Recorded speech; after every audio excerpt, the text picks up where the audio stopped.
এক রোদেলা বিকেলে রুবেল আর মিম মাঠের পথে হাঁটছিল। সূর্য হাসছে, বাতাস বইছে।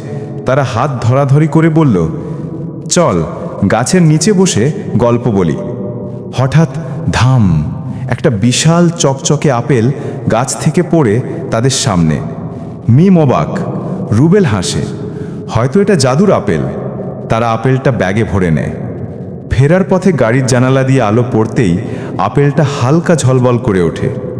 মিম ফিসফিস করে বলে, দেখো, আমি বলেছিলাম না এটা জাদুর আপেল। বাড়ি ফিরে তারা আপেলটা কাটে। ভেতর থেকে আলো ঝলমল করে বেরিয়ে আসে। এক কামড় দিতেই রুবেল আর মিম নাচতে শুরু করে হাসিতে।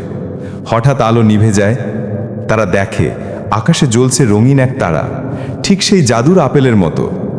আনন্দ ভাগ করলে তবেই জাদু তৈরি হয়, ঠিক জাদুর আপেলের মতো। ভিডিওটি ভালো লাগলে লাইক, কমেন্ট, শেয়ার করুন, ফলো দিন, সাবস্ক্রাইব করে সাথে থাকুন।